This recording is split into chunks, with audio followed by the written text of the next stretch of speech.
Hello everyone. हम animals के अंदर टिश्यूज़ के बारे में स्टडी कर रहे हैं अभी। और मैंने आपको जैसा कि बताया कि एनिमल्स में 4 डिफरेंट टाइप के टिश्यूज़ होते हैं: epithelial tissue, connective tissue, muscular tissue and nervous tissue.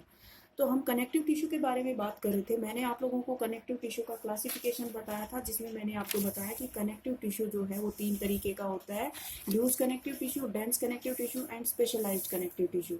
तो लूज और डेंस कनेक्टिव टिश्यू के बारे में हम पढ़ चुके हैं। आज के वीडियो में हम बात करेंगे स्पेशलाइज्ड कनेक्टिव टिश्यू के बारे में। स्पेशलाइज्ड कनेक्टिव टिश्यू में हम बोन, कार्टिलेज, ब्लड और लिम्फ के बारे में पढ़ेंगे। इन सब के बारे में वन बाय वन हम स्टडी करेंगे। तो सबसे पहले हम बात करते हैं कार्टिलेज के बारे में। देखिए, कार्टिलेज जो है ये एक स्पेशलाइज्ड कनेक्टिव टिश्यू है। मैं आपको यहाँ से ये चीज़ें बता देती हूँ, यहाँ से क्लियर कर देती हूँ। Cartilage is a specialised connective tissue जिसका मैट्रिक्स जो होता है वो सॉलिड होता है और फ्लेक्सिबल होता है, और ये कंप्रेशन को रेजिस्ट करता है। देखिए, बोन और कार्टिलेज के डिफरेंस को समझना बहुत जरूरी है हमारे लिए। दोनों में डिफरेंस यही होगा कि कार्टिलेज का जहाँ पे मैट्रिक्स थोड़ा सा फ्लेक्सिबल है, बोन का मैट्रिक्स वहीं पे हमें फ्लेक्सिबल नहीं नजर आएगा, बहुत ही हार्ड नजर आएगा। बोन और कार्टिलेज में और भी डिफरेंसेस हैं जो हम अभी साथ ही साथ समझते चलेंगे। कार्टिलेज जो है वो कॉन्ड्रिन प्रोटीन का बना हुआ होता है। कॉन्ड्रिन प्रोटीन जो है, याद रखिए यहाँ पे ये नाम, कॉन्ड्रिन प्रोटीन कार्टिलेज बनाता है। और कार्टिलेज बनाने वाली जो सेल्स होती हैं, the cells which form cartilage are called as chondroblast. और जब ये सेल्स मैच्योर हो जाती हैं तो इन्हीं सेल्स को हम कॉन्ड्रोसाइट्स भी बोल देते हैं। अब देखिए, ज्यादातर वर्टिब्रेट्स के अंदर क्या होता है। अब वर्टिब्रेट से यहाँ क्या मतलब है, जिनके अंदर एक वर्टिब्रल कॉलम प्रेजेंट होती है, यानी मान लीजिए हम ह्यूमंस की बात कर रहे हैं। तो वर्टिब्रेट्स में क्या होता है कि एम्ब्रियो के अंदर कार्टिलेज प्रेजेंट होता है, जो कि बाद में अडल्ट होते होते बोन में रिप्लेस हो जाता है। इसको ऐसे समझिए आप, जैसे कोई छोटा बच्चा होता है, न्यूबॉर्न जो बेबी होता है, आप देखते हैं कि उसकी गर्दन इतनी फ्लेक्सिबल होती है, उसकी नेक अपने आप इधर उधर, उसकी गर्दन जो है वो मूव करती है, वो फर्म अपने आप को नहीं रोक के रख सकती है। तो जब बच्चा न्यू बेबी होता है तो उसके अंदर पूरी बॉडी के अंदर बोन्स जो है वो सॉफ्ट होती हैं, क्योंकि वो कार्टिलेजिनस फॉर्म में ही है अभी। तो जब इस कार्टिलेज के अंदर हार्डनेस आ जाती है, यानी इसके अंदर जब मिनरल्स डिपॉजिट होने शुरू हो जाते हैं, कैल्शियम इसके अंदर डिपॉजिट होना शुरू हो जाता है, फास्फोरस इसमें जब डिपॉजिट होना शुरू हो जाता है, तो वो सख्त हो जाता है उसका मैट्रिक्स, और फिर वो बोन्स में कन्वर्ट हो जाता है। अब कार्टिलेज की लोकेशन जानिए, हमारी बॉडी में कहाँ कहाँ प्रेजेंट होता है कार्टिलेज। नोज के टिप में प्रेजेंट होता है। देखिए, नाक का जो सामने का टिप होता है, और कान, ईयर पिन्ना, हमारे कान के जो ये आपको एक बहुत ही फ्लेक्सिबल जो पार्ट नजर आ जाता है, आता है यहाँ पे, ईयर पिन्ना के अंदर ये प्रेजेंट होता है। हमारे जो वर्टिब्रल कॉलम है उसमें जो छोटे छोटे वर्टिब्रे प्रेजेंट होते हैं, उनके अंदर कार्टिलेज प्रेजेंट होता है। जैसे हम बोलते हैं ना, इसको स्लिप डिस्क हो गया, तो उसमें क्या होता है कि दो वर्टिब्रे के बीच में जो कार्टिलेज की डिस्क होती है वो अपनी पोजीशन से थोड़ी सी रिमूव हो जाती है, डिसलोकेट हो जाती है वो। इसके अलावा लिम्स में प्रेजेंट होता है, हैंड्स में प्रेजेंट होता है। ये सब कार्टिलेज की लोकेशन होगी। अब बात करते हैं बोन के बारे में। बोन जो है वो हमारी बॉडी में हार्डेस्ट टिश्यू होता है, सबसे हार्ड होता है ये।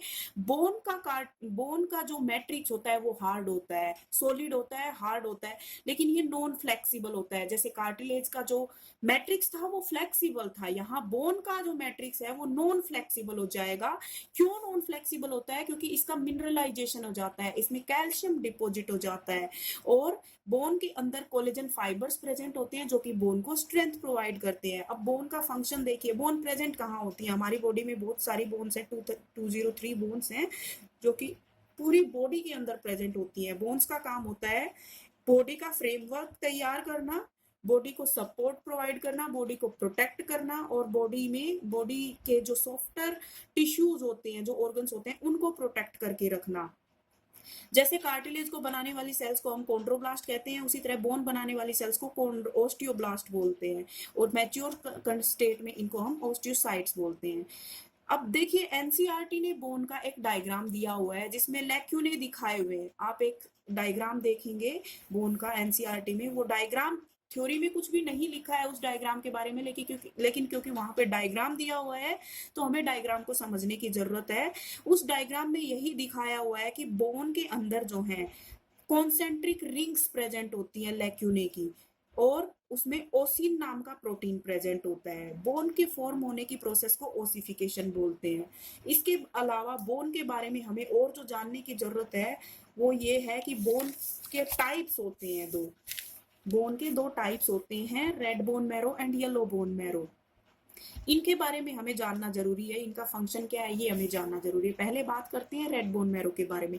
Red bone marrow spongy tissue की प्रेजेंट, स्पॉन्जी टिश्यू की बनी होती है, जबकि येलो बोन मैरो जो है वो उसके अंदर एरियोलर कनेक्टिव टिश्यू होता है और वो बोन मैरो कैविटी में प्रेजेंट होती है। रेड बोन मैरो जो है, देखिए यहाँ ये इंपॉर्टेंट पॉइंट है, यहाँ पे रेड बोन मैरो को हीमोपोएटिक सेंटर बोलते हैं। हीमोपोएटिक सेंटर क्यों बोलते हैं? हीमोपोइसिस का मतलब होता है formation of blood and formation of blood cells. तो जो ब्लड सेल्स होती हैं जिनके बारे में हम नेक्स्ट पढ़ेंगे, आरबीसीज, डब्ल्यूबीसीज, प्लेटलेट्स, वो सारी ब्लड सेल्स बोन मैरो के अंदर फॉर्म होती हैं और बोन मैरो में भी रेड बोन मैरो में फॉर्म होती हैं। इसीलिए देखिए इनका कलर भी रेड होता है, इस बोन मैरो का कलर भी रेड होता है। और हीमोपोएटिक सेंटर इसीलिए कहते हैं क्योंकि यहाँ पे ब्लड सेल्स फॉर्म होती हैं। येलो बोन मैरो जो होती है उसका काम होता है फैट को स्टोर करके रखना। तो यहाँ पर हमने बोन्स के बारे में डिस्कस कर लिया है। तो बोन और कार्टिलेज ये दो स्पेशलाइज्ड कनेक्टिव टिश्यू है जो हमारी बॉडी का स्केलेटन फॉर्म करते हैं। स्केलेटल टिश्यू भी हम इनको बोन बोलते हैं। तो इस तरीके से हमने स्पेशलाइज्ड कनेक्टिव टिश्यू में बोन और कार्टिलेज के बारे में डिस्कस कर लिया है। मैं फिर से एक बार रिपीट कर देती हूँ आपको, लोकेशन पूछी जाती है जनरली टिश्यूज की हमारी बॉडी में। तो कार्टिलेज की लोकेशन जो होती है वो नोज की टिप पे होती है, ईयर पिन्ना में होती है, वर्टिब्रे के बीच में प्रेजेंट होता है कार्टिलेज। और कार्टिलेज जो होता है एम्ब्रियो में, कार्टिलेज पूरी बॉडी में कार्टिलेज प्रेजेंट होता है जो कि बाद में वो बोन्स के द्वारा रिप्लेस कर दिया जाता है। कार्टिलेज का जो मैट्रिक्स होता है वो फ्लेक्सिबल होता है, जबकि बोन्स के बारे में जब हम बात करेंगे तो हम देखेंगे कि बोन्स का जो मैट्रिक्स है वो नॉन फ्लेक्सिबल होता है क्योंकि उसमें कैल्शियम और फॉस्फोरस डिपॉजिटेड होते हैं।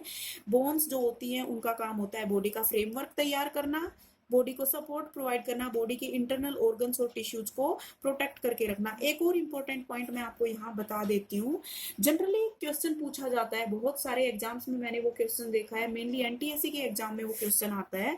एक वर्ड होता है हैवर्सियन कैनाल्स, यहाँ पे मैं लिख रही हूँ हैवर्सियन कैनाल्स आर प्रेजेंट। देखिए बोन के अंदर ना बड़ी बड़ी कैनाल्स प्रेजेंट होती हैं। हमें पता है कि अंदर से हमारी जो बोन होती है वो हर वक्त सॉलिड तो नहीं होती है, कॉम्पैक्ट तो नहीं होती है, उसके अंदर फ्री स्पेस भी होता है, कैनाल जैसे स्ट्रक्चर्स भी हमें दिखाई देते हैं।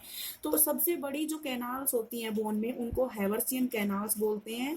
लेकिन हैवर्सियन कैनाल सभी ऑर्गेनिजम्स की बोन्स में नहीं होती हैं, सभी एनिमल्स की बोन्स में नहीं होती हैं, केवल मैमल्स की बोन्स में प्रेजेंट होती हैं। तो क्वेश्चन यही पूछा जाता है कि Haversian canal is the characteristic of blank bone. तो Haversian canal are present only in mammalian bones. Mammals के बारे में आप सभी जानते हैं, जैसे कि हम मैमल्स हैं तो ह्यूमंस जो हैं वो मैमल्स हैं।